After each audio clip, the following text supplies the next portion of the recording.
Good morning, Dr. Good Rosensweet. morning, Carolyn. I'm hoping that you're well. I am so well. Thanks for asking. Being so well is a lot better than just being well.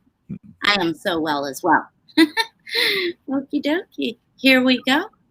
It is sort of a revisit type of Thursday due to the questions that came in. I went through many of the questions that we have. So these are nice, and I appreciate certainly your embracing the repetition breeds retention. I think that it's important, and these questions I believe are good. So we'll get started.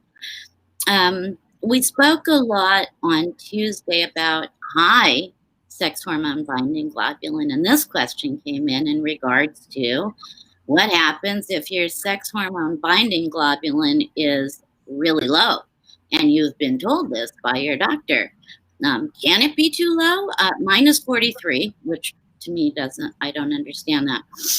But doc says that, yeah, this is too low. And is there such a thing as too low? And if so, what can we do about it? Just in general, it couldn't be minus 43. It's probably 43. And then it does depend on the laboratory reference range.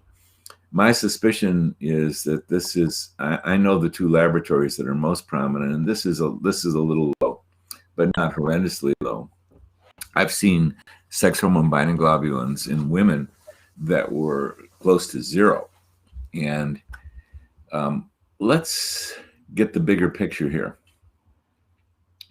As I've said before, these ovarian steroid hormones, estrogen, testosterone, progesterone, DHEA, and other hormones as well, they're not water soluble. So when the ovary produces them and puts them into the bloodstream, they don't dissolve and travel around. Like if you take vitamin C by mouth, it makes it into your bloodstream. It's water soluble. B vitamins, they're water soluble. They get dissolved in the blood because the blood has got a lot of water in it. Plus it's got a lot of cells in it. Plus it's got other things as well. In fact, it's got these proteins, albumin, globulin, and these hormone binding globulins. It's got thyroid binding globulin. It's got sex hormone binding globulin. It's got these proteins. And what are these proteins about? Well, they're about many things. But like I say, when the ovary puts out a hormone, like the big four that I mentioned, estrogens, etc., they don't get to dissolve in the watery blood. But nature, oh my God, it's just astounding, came up with a different mechanism for dealing with fat-soluble anything. It has to be carried by something. Even cholesterol. Maybe some people have heard of LDL and VLDL, and these things, they're combinations of cholesterol plus how it's transported in the blood, because cholesterol is a fat. You can't just float cholesterol or dissolve cholesterol. You need to bind it to a protein. So this is how fats are transported around the body. It's so elegant. It's so amazing. And so when your ovary puts out these hormones, how they get to be carried by the bloodstream around to all the cells of the body, where there's receptor sites in most of the cells of the body. It's just amazing. You think of estrogens, for example, being female hormones. Yeah, they affect the brain, they affect the bones. Well, how do they do that? They're transported to the brain around the bloodstream, the big transporting superhighway. They're transported to the bones by the bloodstream, via how they're carried. They're transported by being bound to these serum proteins. And sex hormone binding globulin is only one of them. Right. We tend to think of sex hormone binding globulin, otherwise known as SHBG, as the thing that binds up these steroid hormones. Well, it's not the only thing doing it. There's also albumin, there's other globulins, It's phenomenal. It's wonderful.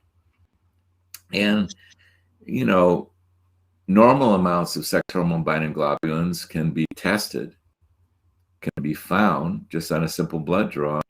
All these laboratories do it. Or when you draw that blood, you can find some abnormalities. The most common abnormalities we run into are elevated sex hormone binding globulins. How'd they get elevated? Right. Well, in a lot of young women who are on the birth control pill, here they are, young, at the maximum output that their ovary is doing of any of these ovarian hormones. Let's just say estrogen, for example. They're at the peak at age 20 of the amount that the ovary is ever going to put out ever. And then you give a young woman a birth control pill and it's got extra estrogen in it, extra estradiol. So her body reads, wait a minute, we're already functioning at robust max and you're giving me extra estradiol. Well, that estradiol is potent. Well, no problem. I'll just keep it back into reasonableness by producing some extra sex hormone binding globulin. Thus, I'll control the amount. Who's the I apostrophe L I'm giving voice to? I know it's a little odd way to pretend that I'm the voice of the brain in a young woman saying, no problem, you're producing, I'm getting some extra estradiol. I'll just bind up the excessiveness there. I'll produce some extra sex hormone binding globulin. The great I am. Exactly. And I hope this is understandable. Well, it's as we teased about a little bit, like menopause 303 or what have you. It is confusing because our bodies do these amazing things for us, and unless we know about them, as we always say, we don't know what we don't know. Well, let me continue here. Please. So sex hormone binding globulin, along with other serum proteins, is what the body uses for the steroid hormones to bind to be transported around the whole body. Now let's talk about too low. Well, in general, too low, the main thing I've seen, too low sex hormone binding globulin being occurring, and I was discussing this with pharmacists yesterday, is there are some women who are injecting way too high testosterone dosages. They're injecting it once a week, or even pellets have been known to do this. Testosterone in too high doses will lower the sex hormone binding globulin. You have said, yes. And so that's the one that I saw that was close to zero. But let's talk about a 43. You got to look at the biggest picture of all. We absolutely do not, NOT, know that 43 is a problem. Right? We don't know that that's a problem. It's close to the low end of sex hormone binding globulin, but let's look at the function of sex hormone binding globulin. It's one of the serum proteins that a woman's body uses to transport ovarian and other hormones around the body, but there's others. So I would look at a sex hormone binding globulin, and the most of 43, and the most significant thing that would happen to me is I'd get a 1 millimeter eyebrow raise. I don't know if I can do it. I wouldn't get I wouldn't get a 1 inch eyebrow raise, like, oh my God, eyebrow raise. I'd get the tiniest eyebrow raise because I wouldn't really know the overall significance of a 43. But it's not hard to find out.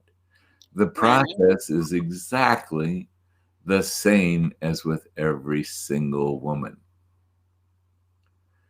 There's 50 moving parts. There's 5 moving parts that really matter. There's 10 moving parts that also matter. Sex hormone binding globulin is one of them. And we start the process exactly the same. The woman in perimenopause or menopause is having symptoms. from low hormone levels. So we replenish the hormones and we pay a lot of attention to what happens. And a lot of women, by the method we use to individualize the bias level, the progesterone level, the testosterone level, the DHEA level, and very often we're getting in the thyroid royally. Right, yes. We handle these as individual items. We find the individual balance and clinical symptom alleviation in every woman. And very often there comes a moment, a week or 4 months into the process, or even a year into the process. Oh, that's a wide range, a week or 4 months or a year. There comes a point where the woman said, wow, I feel better. And all we've been doing is individually determining each dose. When that woman says better, and a very common time that she says better is 3 months. Let's just take that as an average. We then test her. We do a 24-hour urine hormone test. We don't do other tests. It's not like we're not interested in other tests. In fact, we're very interested in doing a study to see if we can make serum testing useful enough. But that's a whole other story. But we do a 24-hour urine hormone test and we see how she's doing. And very often, even though she says that she feels better, there's some tweaking that needs to be done because we know the reference ranges of the final reference ranges of estradiol, estrone, testosterone, DHEA, progesterone, and thyroid that we want to see a woman have. Why do we want to see a woman have those levels? Because it correlates with the medical literature protection of the bones, the vagina, and we don't want to do too much. So the bottom line is, yeah, we begin the process of dose determination. Please download our book, Happy Healthy Hormones. We go into quite detail. Carolyn has posted this for a long time, free PDF version of it. You can purchase a paper version of it from one of those popular distributing systems that I will not name. Mixed feelings about them, how they treat their employees, etc. So, excuse me, back to the main point here. Very much okay. Let me go back to the main point. We put all these factors together. Number one, women feel better. Well, so many of the women will, and then we test them. So many of the women will feel better, and some women won't. As we proceeding around this individual dose determination, individualizing the amount of each hormone, the balance, the symptom alleviation, individualizing. Oh, did I say individualizing? Did I remember to say individualizing, Carol? You did. You said this word, individualizing. Did I mention individualizing? You know, somewhere in my notes I see individualizing. Strangest thing, but yeah, I think you mentioned individualizing. I think I mentioned individualizing because every woman has got a different amount of estrogen in relationship to testosterone in relationship to progesterone. It's not hard to figure it out once you know how to do the process. Download our book. Well, even when a woman says, I have symptom alleviation, I feel good, we test her, it's great. But sometimes the women, as we're going along in the process, we go, this isn't working as smoothly as I would like it to. Okay, which of the moving parts that matter here are problematic? To that individual woman. That individual woman. But and sometimes it is the sex hormone binding globulin, and more commonly it is a sex hormone binding globulin that's too high. They yes. were to be too high by early uses of birth control pill or overdose of hormones when she was in menopause. Too low, a 43. I'm not interested. I'm not at all concerned about 43. There's other serum proteins that carry around these estrogens. So I wouldn't blink an eye, and I certainly wouldn't mention it to the woman yes, we always like to get sex hormone binding globulin before we begin treatment, because we've seen it be a problem of being too high in many instances. But if we got that initial sex hormone binding globulin back at 43, I personally wouldn't even mention it to the woman, because I don't like to pretend there's problems until I see them. Well, yeah, of There's so course. many things that we can get alarmed about and or concerned about, and I go, no, we don't even know that that's a problem, so I wouldn't mention it to her. Actually, that's how I would handle it. Now, if it turns out that we're having challenges balancing it, okay, well, maybe I'd mention a 43, maybe we would retest. But I'm going to start with this as the answer to your question: is 43 sex hormone binding globulin a problem? I'm going to start from this is how I feel about it. I'm not going to even consider it to be a problem. There's many moving parts. It's the same old thing. Do the process properly and see how the woman does, and then test her. Oh, we're back to something I repeated 50 times. Here's your job. It's not your job to figure out sex hormone binding globulin as a patient, though. I understand there's so many problems out there that you feel like you better figure it out yourself. That's very sad to me, but we're working on that. We're churning out experts. That's what we do in the menopause method. We train and mentor physicians and nurse practitioners. But here's your job. Get thee to one of these people who have really specialized in treating women in menopause, really know what they're doing, are doing the 24-hour urine hormone testing. That's your main job. Unfortunately, yeah, we're at an early phase where women say, I'm not getting the help I want out there. I better figure this whole thing out myself. Oh my God. Well, it only has taken me about 25 years to figure it out. So I say good luck. No, at about year 10 and hundreds of patients and hundreds of 24-hour urines, I started to go, wow, I'm really starting to understand this. You have said it before, and I'll say it again. You're here due to that 24-hour urine test. And hundreds of patients. You get to learn anything. It's Malcolm Gladwell's elegant description of 10,000 hours. You want to learn something, you want to get good at it, you better burrow your way in there and do all the practices, get all the education, and then you're going to get good at it. But I don't want to wander too far. I'm not concerned about a 43. I'm not even going to explore it. I'm just going to proceed exactly like we described in Happy, Healthy Hormones. May I give a plug for Happy, Healthy? Yeah, you can, and I certainly can too, because I read it still a lot. Yep, and I got one too right here. We both have. And the PDF version is no charge. And there we describe a lot of these moving parts. And we mentioned sex hormone binding globulin. But a lot. Yeah, it's a 43, book. I'm not even blinking an eye. Will I pay attention to it sooner or later? Only if in the process of doing what we individualize with each woman, there seems to be challenges in there and we're not quite getting it right. Okay, I'll investigate that. But I wouldn't even blink an eye at 43.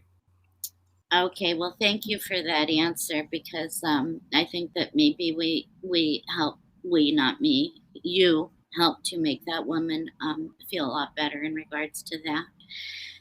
Our second question now comes to when we are transitioning from a very high level of estrogen, taking estrogen in very high levels, to biased. Do we need to titrate down? I'm doing rhythmic dosing, and I'm having a really hard time. Even though I'm switching to biased, I'm having a really hard time, she says, accepting that a woman can feel well and also protect her body, quote unquote, at levels of around 100 or so of estrogen. This is common, so I'm delighted to address this. This questioner is doing a method of treating women in menopause that retains or restores the menstrual period. Well, how much does it take to do that? For example, in order to keep a menstrual period going in a woman who's still having one, or restore a menstrual period in a woman who hasn't been menstruating for a while, here's the shocker. It doesn't take just replenishing youthful levels, let's say of a 20-year-old. No way. And youthful levels in a 20-year-old, like in any thing, there's women who have normal periods who have a low amount. There's women who have normal periods and can get pregnant that have a high amount, or everything in between. This is the reference range for young women that are having a healthy menstrual period. It's a wide range. It isn't an exact number. It's a Right. wide range, woman to woman. Well, there's a lower limit of normal. There's an upper limit of normal. What those who are doing this, prescribing this rhythmic cycling method, don't know, because I've talked to quite a few of them, they don't know this.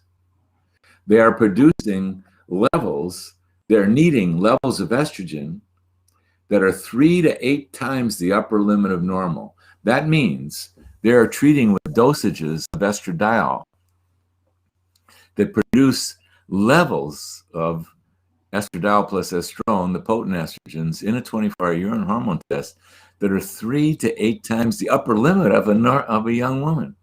It's not just replenishing youthful levels. It's producing levels that are 3 to 8 times the upper limit of normal in a young woman. Well, I have brought this information to the originator of that rhythmic cycle method, and it really was disturbing enough that when we kept on persisting in presenting, that she sent us, her attorney sent us a letter of cease and desist. And you did. The reason that we did challenge her is bioidentical hormone treatment is under tremendous fire of total shutdown, because primarily, well, there's reasons for this, and I've written about this. And if you go to our various websites, you'll see evidence. There's a website about to go live called cbhrtcoalition.com. It'll be alive in a week or two, where we give you all the evidence and we really discuss in great detail of what's been going on here. But I'm very sensitive to the various issues that compounded bioidentical hormones get challenged on. And these supercharged doses are very disturbing to traditional doctors for good reason. Because one thing we know is that hormones are powerful, and there isn't a traditional doctor who, hardly at all, who hasn't been schooled of the cortisone tragedy that occurred. When cortisol was first discovered, oh, patients loved it, because so many of them were depleted. So doctors started prescribing it, and this is in, I don't know, it's in probably in the 60s, 1960s. Doctors started prescribing it right and left because patients felt so much better. And then after a year or 2 or 3 into it, these patients that were getting these dosages from doctors who were happy to help patients feel better started developing osteoporosis, moon faces, buffalo hump on their back. They were being treated with excessive cortisol. And what did we learn? What did we learn? Wow. It's not good to give supraphysiologic dosages higher of these extremely powerful biochemicals, that there's adverse effects possible. And I'm telling you, I got PTSD around this. In 1968, when I was learning about this, I learned about it in 1966, actually, because the pharmacologists at that time who were teaching us, they were terrified of what had happened there. A lot of damage was done to a lot of patients by excessive levels of cortisol. And these hormones are powerful. The right amount is fabulous. An excessive amount is dangerous. These things are so powerful. So the Right. PTSD that the pharmacologists had, they were trying to impress upon it. I left medical school with fear of only one thing. It was excessive doses of cortisol. Interesting. Yeah. And, it's translated to me of excessive doses of anything. Yeah, it's good to replenish deficient doses, but it's in my mind and in my all that is inside of me, I am not comfortable with excessive supraphysiologic doses of anything, especially anything that's powerful. Like Right, and hormones. especially being a holistic doc all your life, for sure. Yeah. And, traditional doctors and those who understand hormones are very disturbed by this rhythmic dosing, primarily because the doses of estrogen that are being used are just outrageous. For example, we average 1.7 milligrams of estradiol equivalents in treating a menopausal woman, or we have a range anywhere from 0.8 to 2.6 milligrams of estradiol equivalent. Well, what's being prescribed? 16 milligrams of estradiol. Well, when traditional docs who've ever treated women with estradiol see that number, they're freaked out.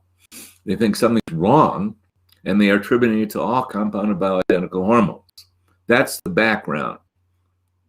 So what I know, if this rhythmic dosing is kept your period going, you're using super high doses of estrogen. So you're concerned that if you start dropping these dosages, you're not going to feel as good. A lot of women, when they're getting these super high doses, they don't feel good, and they find their way to a different system. But some women, just like pregnant women, during pregnancy, estrogen doses and progesterone doses are just super high. And some women really like it. And so here, our questioner is saying, I'm frightened of dropping my dosages because I feel good. The dosages that I'm taking, when I'm looking at these dosages of bias, they don't seem sufficient to me. I'm concerned. Should I titrate down? So here's we're getting an echo. Oh no. Uh-oh. Yeah. Not Are you sure? On my end? Well, it's the echoes. I'm going to continue to try. I'm going to talk softer. Let's see how that goes. It takes us back to the approach that I had with every single woman I ever treat in menopause. You do it case by case. You do it woman by woman. So the approach is 100% identical. This woman is concerned that that kind of shift in dosages is going to be a problem for her. Same approach. Maybe we test her to see what level she is content with. Or maybe we just try the titration downward into what we consider to be reasonable dosages. If we're titrating her down, we can start with the same strength of bias that she was doing with her estradiol. And we can gradually decrease it and see how she does. Here's what we know. That the dosages for most, not all, most women of estrogen that protect her bones, protect her vagina, are very different than what a young woman produces. If this is the optimal zone for a young woman to menstruate and to be capable of getting pregnant, here's the dosage level that preserves the vagina and the bones for women in menopause. Look at that. Young woman, there's the range. Women in menopause protect the vagina and bones. It's less than that. Giving you the short version. This is on testing. Protect the vagina and bones, you can do a lot of good. However, some women, to protect the brain or to reverse cognitive issues, they need higher than this. So this is young woman range. This is for most women in menopause.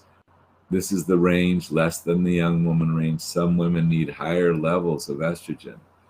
So everything is about individualization. So, for example, if the woman who's asking this question started having trouble as she started reducing the strength of the estrogens, we would pause and we'd figure out, what is the trouble she's having? Oh, is she getting into trouble with elevated sex hormone binding globulins that were produced by the rhythmic dosing? Uh-oh. Because that's one of the consequences of giving a woman estrogen levels that are so high. It could raise the sex hormone binding globulin, and you could have an issue going on there. Now we're talking about excessive levels of sex hormone binding globulin. But I don't want to make it too complicated. I assert this, that no matter where a woman is in her menopause story, whether she's never been treated with hormones or whether she's been treated with really tremendously high levels of hormones, there's always a path to her optimal solution. And I'm very patient, even though I'm the doctor and you're the patient. If I'm patient and you're patient, we're both patients. Two positives, not a positive, for sure.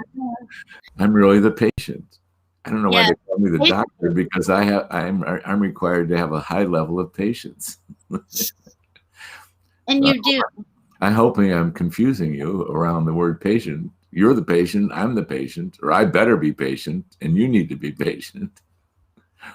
If we're patient, and we just take it step by step, I assert there's a solution for every human being, every woman, because healing is possible. Oh, sometimes there's other issues beyond hormone balance. Sometimes there's issues of emotions, the mind, and life. Gee, do they figure into anything? Stress. Oh, maybe they figure in humongously. Hurt feelings. There's issues of nutrition. There's issues of exercise. There's issues of toxicity. Can these figure in to helping a woman heal and improve? Oh, woman, Absolutely. man, dog, cow, tree, all these issues have to be considered in the process of healing. So the good news is, those of you who become committed to your healing and you follow the bouncing ball and you have a team of people who know how to manage the hormones and know how to coach you and assist you in the world of emotions, mind. I mean, I'm a human being. I think you can detect that.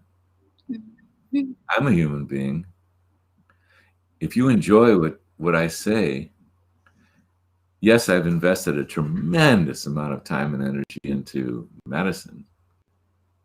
I've always loved it. It's part of who I am. But I've also invested a tremendous amount of time in my own personal healing and growth. Yes. Talking about every level. Yes. I'm talking about mind, emotions, life, choice, awakening. Oh, you name it.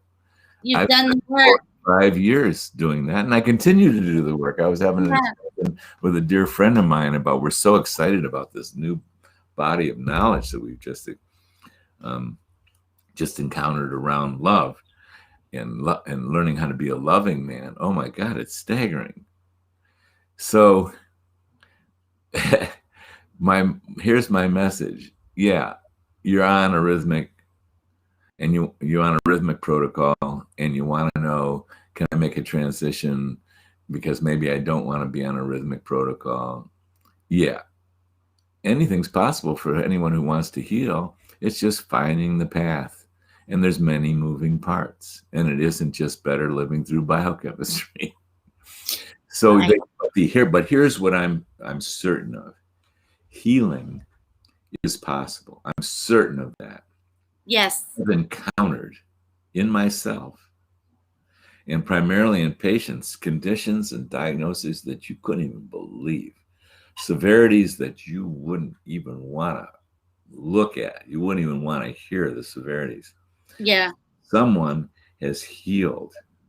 And I'm talking about family members. I'm talking about patients. So healing's possible. So, you're transitioning from the rhythmic protocol to discovering, is there another way to go? Healing is possible. Are you willing to put in the time, the energy, and unfortunately the money, but certainly the commitment and the courage and the effort that it takes to heal? Right. And are you willing to go beyond better living through biochemistry? Well, this is the Olympic sport that we're all able to participate in. I don't find anything more rewarding than personal growth. I agree. So so I'm, there to go. It's a nice, simple, practical answer from Dr. Rosensweet that only took me one sentence to explain, not anyway. That's the beauty of you, Dr. Rosensweet, and we love it. And yeah, it's a quality problem. Well, thank you, and I hope that makes this woman feel better. She's obviously thinking about some stuff. So now to the estriol question. Estriol, one of three estrogens, yes. This woman says, my doctor says that estriol is weak. It's produced in the placenta in the last trimester of pregnancy. It's not strong enough for us to treat with. May we please revisit this again? Absolutely.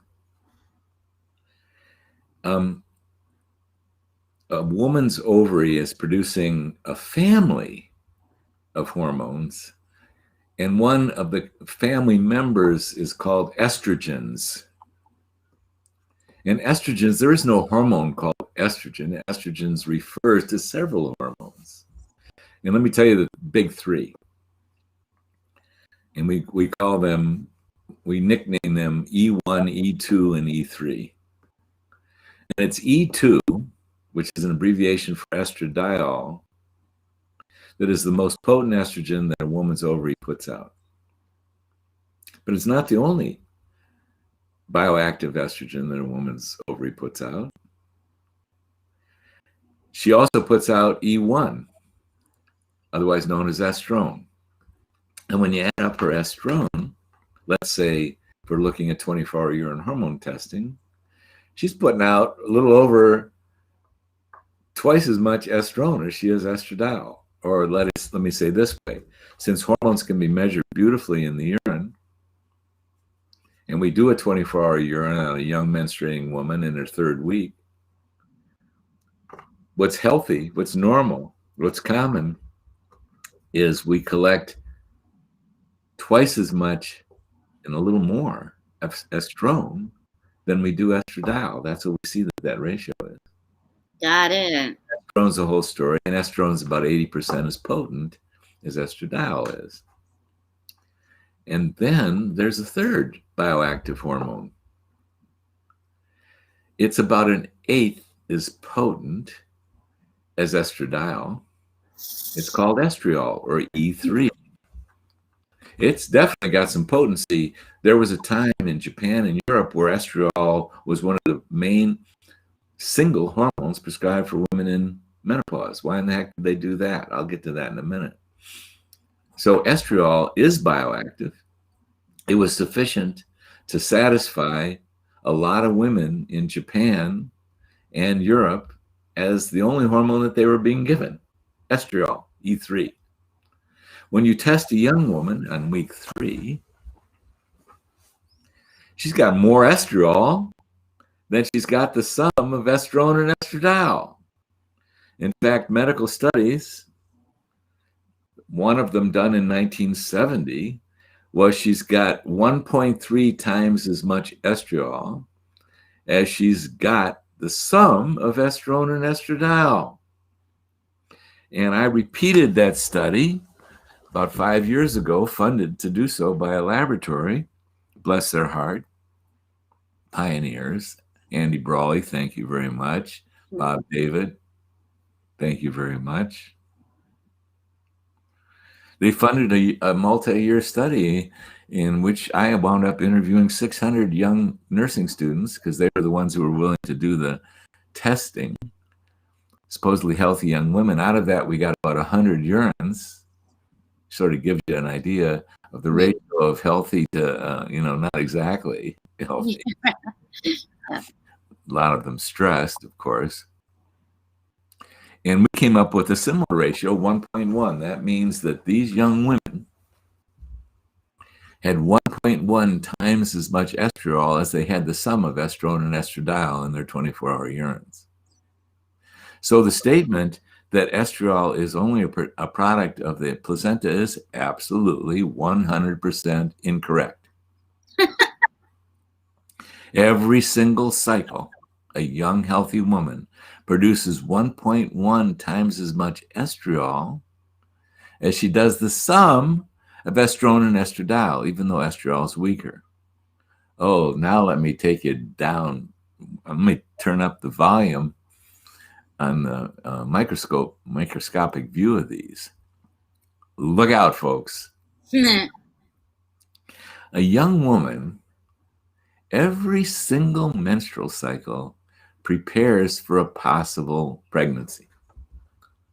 For one thing that she does is she produces a lining to her uterus called an endometrium that gets rich enough and thick enough that should a fertilized egg land on it, it can take hold and grow. Right. And if she doesn't get pregnant, once a month, she sheds that whole lining. That's called menstruation. And she starts all over again the next cycle. She prepares this nice, thick, rich garden soil, prepared to be nurturing enough and thick enough for a fertilized egg to implant on it and grow into a human being once a month. That's primarily a function of the amount of estrogen she produces. She also does other things. Once a month, this woman prepares for the possibility of that pregnancy in her breasts. Once a month, she produces extra breast glandular cells as the beginning of the process to prepare for breastfeeding. And many young women can feel this. Their breasts get fuller around mid-cycle and continue to be full. And then if they don't get pregnant, they get less full again. The fullness of the breast changes over the course of a cycle. Oh my God, once a month. In fact, in preparation in the breasts for the possibility of being pregnant and ultimately the possibility of breastfeeding, she produces extra cells. It's not just her breasts get fuller, they get fuller because of some retention of fluid, yes, but also because of new cells. How do those new cells form? The process of mitosis, cell division. Once a month, a young woman's breast is adding cells by cell replication, by mitosis, cell division. A very, very interesting and vulnerable point in mitosis. Do we like a lot of mitosis? Of course, when we need it, but when you have mitosis, you're at risk for some kind of mutation occurring. So we're really getting down in the weeds now. So this initial phase in the breast of cell replication and preparation for lactation is under the auspices of a estrogen receptor site getting active called the estrogen receptor site alpha. Yeah, right. It's an estrogen receptor site that guides the proliferation and mitosis of breast glandular cells, estrogen receptor site alpha. And if she doesn't get pregnant, the loss of these newly replicated cells via process of evaporation, or as it's known technically, apoptosis. I love it. It's a great word. Yes. Apoptosis. Right. These extra cells, they go bye-bye. Yeah. A process called apoptosis, they disappear, evaporate, whatever you want to call them. That happens if the woman doesn't get pregnant, and that's under the auspices of a different estrogen receptor site called estrogen receptor site beta. This wasn't discovered until the 1990s. Then there's a lot of research on it. Well, the principal stimulator of estrogen receptor site alpha is the most potent of the estrogens, is estradiol. The principal stimulant of estrogen receptor site beta, should implantation of fertilized egg not occur, and thus the process of apoptosis is initiated, is estriol. Estriol is the principal stimulator of estrogen receptor site beta. Holy mackerel. Yes. You really want to hear that level of detail? Mm. But it's there, and I discuss this in the book. It's on the basis of this, it's on the basis of what nature does, that my beloved colleague and friend, Dr. Jonathan Wright, proposed in the early 1980s, that why don't we copy nature? Why don't we respect that nature's got some design in there? This was not known in the 1980s. What Dr. Wright did know is that an oncologist in 1970 called Dr. Henry Lemon at the University of Nebraska decided to study the urine of healthy women and also the women who developed breast cancer. And he discovered there was a difference in the hormone profile. The women that were healthy, Dr. Lemon discovered by doing 24-hour urines in 1970, that the young women who were healthy had more estriol than they had the sum of estradiol plus estrone. In fact, when you do the math, they had 1.3 times as much. Recalling that I repeated that study in 2000, and God, I think it was around 2010, 15 or something like that. I found 1.1 times as much estriol in these young healthy women. Interesting. Yeah.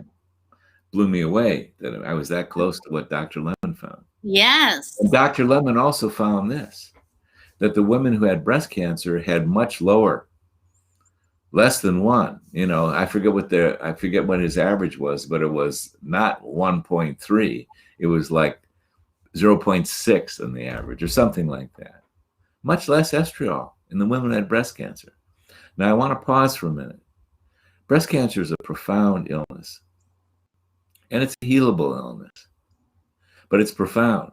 I will never, ever accept that something so profound as cancer of any type is caused by some biological issue like imbalanced hormones. What caused the imbalance in the hormones? And is that the only moving part? What caused the mutation? Why didn't the immune system be strong enough to do what it always does with abnormal cells? Pick it up and spit them out. Chew them up and get rid of them. There are 1,000 moving parts to severe illness. So I'm not going to declare that Dr. Lemon uncovered the real cause of cancer. Those issues come down to issues of nutrition, toxicity, how one responds to stress, not the stress, how one responds to stress, and exercise. That's what that comes down to. Thousands and thousands of events. However, I want to go back to that original question. I think I want to try and stay on point. Of course, you know me very well. I always love to stay on point. Okay, Carolyn, you may have other thoughts about that. As I said, But estriol in a young, healthy, ovulating, regularly menstruating young woman, There's more estriol than there is the sum of estrone and estradiol. That's what nature says about it. Right. And Yeah. the word "some" is really important there, I think. Yeah. And yes, it's true that the amount of estriol near the end is produced by the placenta is humongously larger, as is the amount of estradiol and estrone. I think that there might be a misunderstanding in that maybe women feel that they're just going to be given forever, ever more only estriol, Well, one could make a case for that, as the Europeans and the Japanese did, but I'm not going to go there. Okay. I ascribe to Dr. Wright's belief Absolutely. that why not copy nature? Yes. Why in the world will we try and invent a new ratio of the estrogens? We're already pushing nature in the sense that we're replenishing hormones in menopause, but there's a lot of reasons to do that. Woo-hoo-hoo. That's why I've devoted my career to it. So a lot of reasons to replenishing hormones. We're just trying to copy reasonable amounts of nature. We're not even trying to copy nature. Like 95% of the time, instead of giving this level of estrogens, we're doing this level of estrogens because we know that will protect the vagina and the bones. And we're hoping that that's sufficient to protect the arteries and the brain. And we know this, that in a certain percentage of women, that is not enough to protect the brain. And so we'll go higher, even if we restore the period. You never say never. It's always the same thing. It's always the individual woman, what's optimal for her. So in final summary, I'm going to respectfully assert with great passion that that's incorrect about a young woman, that actually she produces more estriol once a month than she does the sum of estradiol and estrone. And there's a reason for it. And it's about the estrogen receptor site beta, and it's about deproliferation when deproliferation is needed. So it's a big deal. It's estrogen receptor site beta. Read more in our book. I even presented this to the National Academy of Sciences with references. So we can even send out the references. Because it's all there on the publish a lot. If you wait a couple weeks and go to cbhrtcoalition.com, we're posting what we consider to be the most pristine references that exist. And estriol's in there because it's a reason why we prescribe biased. I'm looking forward to that for sure. And it's one of the reasons that we think it's so important that we sustain a woman's right to choose, because your right to choose is being majorly challenged. These compounding bioidentical hormones could disappear in the next few months. I know. Because that is the movement against them. And that's incorrect. And biased is but one of the reasons. And individualization is the main reason. Oh, do you need compounded bioidentical hormones? So we're making the case royally, and you'll see it in many websites, including the APC, American Pharmaceutical Compounders website, APC, including We the Women.us.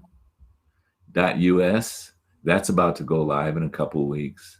And yes, I just saw that on the CBHRT page, which is my own page, when you went to present in front of NASA. So as usual, I just gave a few sentences in response to this incorrect belief about estriol. You love estriol. You want estriol. Big time. Just the word evokes kind of like a pleasant feeling. Yeah. It's really weird. Do you understand what I'm saying? I do. I love it. Because you got it right. Because your body's got it right. And why do we love estriol so much? We don't want to see breast glandular cell proliferation in a woman in menopause. You don't need it. We don't want to see mitosis. As this wonderful gynecologist from Princeton wrote an editorial on many years ago, Alan Altman, you can look him up. He said, we don't want to see breast glandular cell proliferation in a woman in menopause with mitosis. These women in menopause, they got 50-year-old plus or minus immune systems. These immune systems are not as rigorous as a 25-year-old. We don't want to see abnormal. We don't want to give a woman a chance for mitosis to occur. And I'm sorry, not mitosis. Well, mitosis is the problem, That, but we don't want to see mutation occur. We don't want to open up the possibility of mutation if we're giving millions of women hormones. So that's the story, folks. well, it is, and it goes back to menopause being a specialty, Yeah, exactly. as you've said many times, and um, you know, because this Facebook Live today has been much about revisiting things, and the repetition breeds retention. I think many women will be able to watch it and really start to retain that which you speak of, and so eloquently so. And I thank you for that always. Can you believe it, Carolyn? Nope, I can't. Oh my God, there's 4 minutes left. Yeah, And you were my I know that you have a algebra. lot more questions. And Nope, we I can't even ask that one because it's far too complicated, and I've got to. Yeah, no, I can't ask that one. We please again send me the screenshots. I did go. sure will, yeah. Thank you so much, and I guess Do you have one more short one that's possible? kind of, sort of, kind of. There's. How's that answer? Well said. I love it. I love it. Sure about that, huh? Yeah. Kind of, sort of, maybe. I got a short one. Kind of, sort of, maybe, yeah, like a yeah. That's funny. Well, I'm a walking comedy show sometime in my own head. We can get into testosterone and high this and high that and all the, different things. But I think for today, maybe we can just go ahead and close out. She says no such thing as a short one. And it's true, because there's so many, as you say, Dr. R, moving parts. And the beauty is that when you speak, you evoke that we want to learn more response. As any good teacher will do, and we're very blessed to have you indeed, as I always close out with. Facebook user says, I love you both. Thank you, Lord and more, for educating people. And, there's a lot of power in education. And these are excellent questions, and they're not just something. That's the deal. These questions that we get asked every single week are excellent questions. And because they're related to the complexity of the human body, there's no simple like, oh, yes, that's my answer. No, it's very hard. You can't just say yes, no, yes, these are good questions, is really. And so I'd like to say, I always have fun on Tuesday and Thursday mornings. And so once again, Carolyn, thank you for being the hostess with the mostest. Hostess with the mostest. That's it. I'm going to carry that around with me all day. Yes, you are. Hostess with the mostest. The hostess with the mostest. And until next time, until next Tuesday, everybody. I will bid you an adieu. I will say thank you to all of the beautiful people who have come up. I'll get the screenshots, not going to ignore you, and write them down. And I'll get to this question that we didn't ask, because there is no short answer to that. Dr. Rosensweet, have a wonderful weekend. To all the ladies, the team, everybody, many, many blessings. And have a really fabulous, safe, happy, fun-filled weekend. Thank you, Carolyn. Thank you, Dr. Bye-bye, everybody. Talk to you later.